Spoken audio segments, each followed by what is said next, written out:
UPSC में जम्मू कश्मीर के उम्मीदवारों ने अच्छा मुजाहरा किया है। इन नौजवानों में से एक डॉक्टर इरम चौधरी है। राजौरी से ताल्लुक रखने वाली इरम ने मुल्क भर में 892वां रैंक हासिल किया है। इरम इस वक्त हमारे साथ जुड़ चुकी है। डॉक्टर इरम, आपका खैर मकदम है न्यूज 18 में और बेहद मुबारकबाद न्यूज 18 की पूरी टीम की तरफ से आपको आपकी कामयाबी पर। Thank you so much, thank you so much.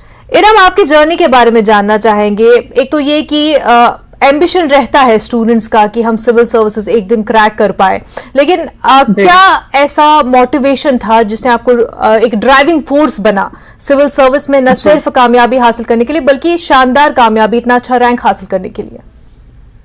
जी, मैं यही कहना चाहूंगी कि कोई एक डीप गोल आपके अंदर होना चाहिए और मैंने भी ये डिसाइड अपने कॉलेज के टाइम पे ही किया था। जैसे मेरी फर्स्ट प्रेफरेंस जो है वो इंडियन फॉरेन सर्विस है, तो मैं रियली अपनी कंट्री को एक इंटरनेशनल लेवल पे रिप्रेजेंट करना चाहती हूँ। ये एक गोल था जिसकी वजह से मैं इस एग्जाम की प्रिपरेशन के लिए परसिस्ट कर पाई हूँ। जी बिल्कुल बिल्कुल। तो कॉलेज से ही आप चाहती थी कि सिविल सर्विसेज एग्जाम आप क्वालिफाई करें, आप सिविल सर्विसेज में जाएं।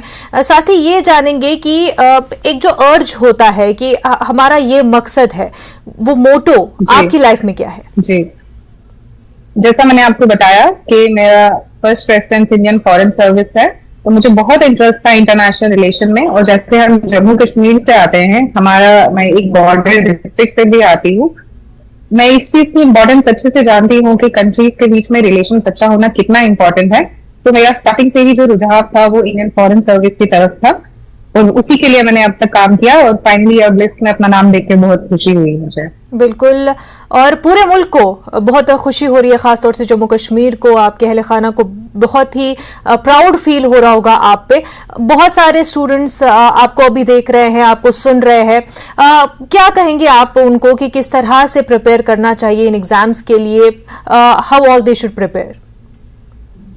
जी, सबसे पहले तो मैं यही कहूंगी कि एक जो आपका रीजन है इस सर्विस में आने का वो क्लियर होना चाहिए, क्योंकि इस एग्जाम जो है काफी टाइम लेता है कभी कभी क्लियर होने में। तो आपका रीजन अगर क्लियर होगा तभी आप जो है वो इतनी लंबी जर्नी जो है वो तय कर पाओगे। सेकंड गाइडेंस, एक अच्छी गाइडेंस होना भी बहुत ज्यादा इंपॉर्टेंट है। अभी अगर हम देखेंगे तो मार्केट में काफी ज्यादा मिस गाइडेंस जो है वो है, जिसकी वजह से कभी कभी काफी टाइम लग जाता है ये एग्जाम क्लियर करने में। तो एक अच्छी गाइडेंस होना, अपने सोर्सेज को डिसाइड करना और फिर उन्हीं सोर्सेज पे स्टिक करना बहुत इंपॉर्टेंट है। उन्हीं सोर्सेज को बार बार रिवाइज करना, लिमिटेड सोर्सेज को, ये 3 चीजें मैं कहूंगी बहुत इंपॉर्टेंट है इस एग्जाम को क्लियर करने के लिए। इरम, आपको क्या कुछ हर्डल्स लगे इस जर्नी में? क्या आपने कुछ ऐसी डिफिकल्टीज फेस की जो आप शेयर करना चाहें? जी हाँ, कुछ हर्डल्स यही थे जिससे मुझे काफी टाइम लग गया। पहला हर्डल तो यही था कि मेरे पास कोई अच्छी गाइडेंस जो है वो नहीं थी। मैंने कोचिंग भी कहीं से नहीं ली है, मैंने सारा सेल्फ स्टडी ही किया है। और सेकंड, ऑप्शनल जो एक डिसाइड करना पड़ता है उसमें भी काफी दिक्कत आई। जैसे मेरा जो ऑप्शनल था वो मैंने मेडिकल साइंस ही रखा था, उसके लिए गाइडेंस जो है वो बहुत कम है।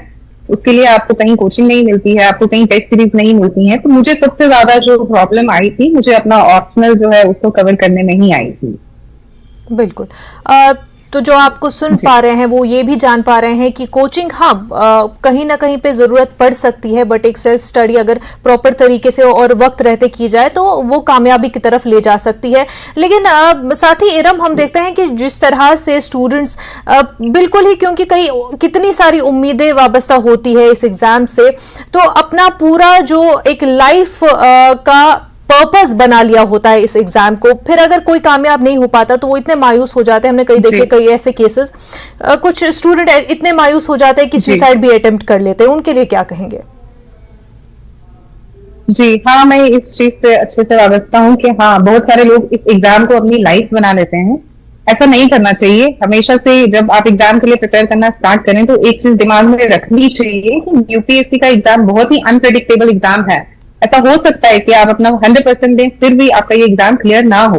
ये चीज हमेशा अपने दिमाग में रखनी चाहिए और अपनी तरफ से फुल हार्डवर्क दें। उसके बाद अगर नहीं होता है तो लाइफ में और भी बहुत कुछ है करने को, सिर्फ ये एग्जाम ही नहीं है। बिल्कुल बिल्कुल, लाइफ में बहुत सारे और भी ऑप्शंस है और भी कई तरीके हैं जिनसे कामयाब हुआ जा सकता है, वो ध्यान में रखना काफी जरूरी है। इरम, ये बताएं कि आप एग्जाम पैटर्न के बारे में क्या कहेंगे। 3 स्टेप होता है, ऐसे में कई स्टूडेंट्स की ये भी शिकायत रहती है कि ये बहुत लेंथी प्रोसेस है और इस तरह से 3 स्टेप है तो इसके जरिए एक one exam for many post या फॉर मेनी फील्ड्स होना चाहिए। इस हवाले से आप क्या कहना चाहेंगे? मैं तो यही कहना चाहूंगी कि हाँ, ये एक लेंथी प्रोसेस है, ऑलमोस्ट 1 ईयर जो है वो लग जाता है इस एग्जाम को। बट ये एग्जाम आपका हर एक क्वालिटी जो है उसको चेक करता है। जैसे पहले आप प्रीलिम्स देते हैं, आप CSAT देते हैं, आपका ऑब्जेक्टिव वाला एरिया जो है वो चेक होता है। उसके बाद आप पूरे मेंस के प्रोसेस से गुजरते हैं और लास्ट में आपकी पर्सनालिटी चेक की जाती है। तो मेरे को नहीं लगता है कि इस एग्जाम में अभी फिलहाल किसी भी रिफॉर्म की जरूरत है। ये एग्जाम बहुत ही प्रेस्टिजियस एग्जाम है, तभी ये एक लेंथी एग्जाम है। बिल्कुल। इरम, ये बता दें कि इस एग्जाम को स्टूडेंट्स किस तरह से देखें। एक होता है कि कुछ एग्जाम्स जो कि आपकी एकेडमिक एक्सीलेंस को परखती हैं, दूसरे क्योंकि कॉम्पिटिटिव एग्जाम है ये, तो किस तरह से स्टूडेंट्स इस एग्जाम को समझे कि कैसे इसके लिए प्रिपेयर होना, क्या एकेडमिक लिहाज से या किस तरह से इसको एक स्टूडेंट को चैलेंज करता है? जी, ये एग्जाम जो है, ये मैंने जैसे बताया कि आपकी हर एक क्वालिटी को चेक करता है। ऐसा जरूरी नहीं है कि अगर आप पहले एकेडमिकली इतना स्ट्रांग नहीं रहे हैं तो आप ये एग्जाम क्लियर नहीं कर सकते। ये सबको एक इक्वल अपॉर्चुनिटी जो है वो प्रोवाइड करता है, चाहे कोई किसी भी फील्ड से आया हो। सबसे पहले आपको इस एग्जाम का पैटर्न ही अच्छे से समझना चाहिए। पूरा प्रॉपरली आप इसका सिलेबस चेक करें, आप इसके प्रीवियस ईयर जो भी क्वेश्चन है उनको अच्छे से एनालाइज करें और फिर डिसाइड करें कि आप इस एग्जाम को देना चाहते हैं या नहीं देना चाहते हैं। बिल्कुल। Iram, from this moment onwards how do you vision your journey? Ma'am, actually अभी जो मेरा रैंक है उसमें मुझे अपना डिजायर्ड सर्विस जो है वो शायद ना मिल पाए। So I'm going to give the next attempt also, which is on 28th May. Yes, ma'am. बिल्कुल बिल्कुल। इरम, एक बार फिर आपको पूरी न्यूज़ 18 की टीम से और पूरे मुल्क की तरफ से बेहद मुबारकबाद, और आने वाले जो आप फिर से अटेम्प्ट करना चाहते हैं या जो भी आपका विजन हो उसके लिए भी all the best. Thank you so much for talking to us. Thank you ma'am, thank you so much. आगे बढ़ते हैं। पाकिस्तानी वज़ारत दाखिला की जानिब से पाकिस्तान के साबिक़ वज़ीर-ए-आज़म इमरान खान, उनकी अहलिया बुशरा बीबी और उनकी पार्टी पाकिस्तान तहरीक इंसाफ के 80 दीगर लीडरान को नो फ्लाई लिस्ट में डाल दिया गया है। हालिया पेशरफ्त उस वक्त सामने आई जब इमरान खान की पार्टी पर पाबंदी आयद करने के लिए गौर किया जा रहा है। 9 मई को अदालत में इमरान खान की ड्रामाई गिरफ्तारी की वजह से बड़े पैमाने पर तशद्दुद के बाद PTI रहनुमाओं के नाम एग्जिट कंट्रोल लिस्ट में डाल दिए गए ताकि उन अफराद को बैरून मुल्क जाने से रोका जाए जिन अफराद के नाम नो फ्लाई लिस्ट में डाल दिए गए हैं। उनमें काबिल जिक्र शाह महमूद कुरैशी, मुराद सईद, फवाद चौधरी, मियां महमूद रशीद और दीगर शामिल हैं।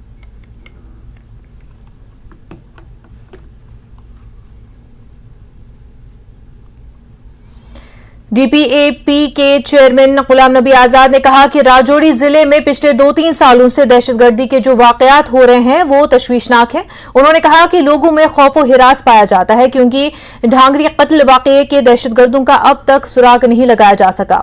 आजाद ने ढांगरी वाकये के मुतासरीन से मुलाकात की। उन्होंने मुतासरीन को यकीन दिलाया कि वो इंसाफ के हसूल के लिए हर मुमकिन लड़ाई लड़ेंगे। वो मरकजी वज़ीर दिफा और LG से मुलाकात करेंगे। नहीं, परिवारों से मिल के तो अपना शोक प्रकट किया था। मैंने तो 2 टीमें उसी दिन भेजी थी अपने साथी जो कैबिनेट मिनिस्टर्स थे। एक तो जिस दिन घटना हुई थी और उसके बाद 2-3 दोबारा से 1-2 साल से जो घटनाएं हो रही हैं वो चिंता का विषय है हम सब के लिए और यहाँ के इलाकों के लिए। लेकिन यह है कि खौफ है, डर है, आज तक पता नहीं चला इसके बारे में और इंटेलिजेंस की ज़रूरत है बढ़ाने की, लोकल इंटेलिजेंस भी और आर्मी इंटेलिजेंस भी और पुलिस इंटेलिजेंस भी। तो फिर तो हर वक्त 1 दफ़ा 2 दफ़ा 3 दफ़ा बच के चला जाएगा। जो मैं सिर्फ माननीय रक्षा मंत्री जी से और यहाँ के गवर्नर साहब से, क्योंकि गवर्नर ही इस वक्त सब लॉ एंड ऑर्डर उन्हीं के हाथ में, उनसे भी बात करूंगा। जम्मू कश्मीर में मौसम ने करवट ली है और कल रात से बारिश हो रही है। बारिश की वजह से दर्जे हरारत नीचे आ गया है। टीवी स्क्रीन पर आपको 3 तस्वीरें नजर आ रही हैं जो पुंछ, कुलगाम और श्रीनगर की हैं, जहां बारिश की वजह से निजाम जिंदगी मुतासर हुआ है। महकमे मौसमियात ने आइंदा 24 घंटों के दौरान कई इलाकों में बारिश की पेशेनगोई की है। वहीं पुंछ की बेतार नदी मूसलाधार बारिश से आने वाले सैलाब में कल बह जाने वाली खातून की लाश बरामद कर ली गई। पुलिस ने ताकीद की है कि लोग नदी नालों से दूर रहें।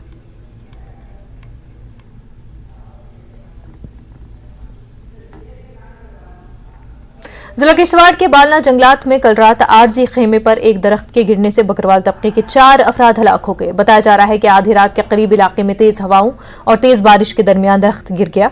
मरने वालों की शिनाख्त नजीर अहमद, उनकी अहलिया अनवर बेगम, शमा बेगम और शकील बानो के तौर पर की गई है, जो तमाम जिला कठवा के रहने वाले हैं। ये बकरवाल खानदान कुछ दिन पहले बालना जंगल केशवान पहुंचा था और अब उन्हें अपने सामान और मवेशियों के साथ मारवा पहाड़ी जाना था। किश्तवाड़ की जिला इंतजामिया ने महलूकीन के अहल खाना को 50,000 रुपए मुआवजा देने का ऐलान किया है। इस जगह जो पेड़ गिरे उससे मौके पे ही 4 लोगों की मौत हुई। ये चारों लोग एक ही परिवार के थे। हमारी तरफ से जो भी पुलिस की और एसडीआरएफ की टीम है वो मौके पे इमीडिएटली पहुंची और अभी जो हमारी लेटेस्ट अपडेट है, हम लोग वहीं पे उनका केशवन एरिया में ही पोस्टमार्टम करा के बॉडीज फैमिली को हैंडओवर कर रहे हैं। साथ साथ इसके रेड क्रॉस की तरफ से 50,000 ईच यानी कि टोटल 2 लाख हम लोग इमीडिएटली इनको रिलीफ के लिए प्रोवाइड कर रहे हैं, जो कि हम लोग इनको जितनी भी मदद हो सके आगे भी करेंगे।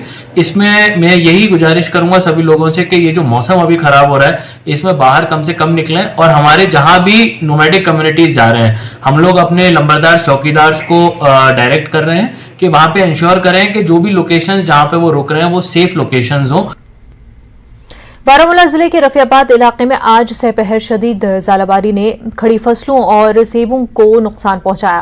मुतासरा देहातों में बाजलपुरा, चटूसा, पंजला, हुआ मारकोट, दोनीवारी और मुल्हिका इलाकों शामिल है। किसानों ने हुकूमत से हमदर्दाना रवैया इख्तियार करने का मुतालबा किया, क्योंकि उन्हें 7 साल से कुदरती आफात समेत मुख्तलिफ वजूहात की वजह से भारी नुकसान का सामना है।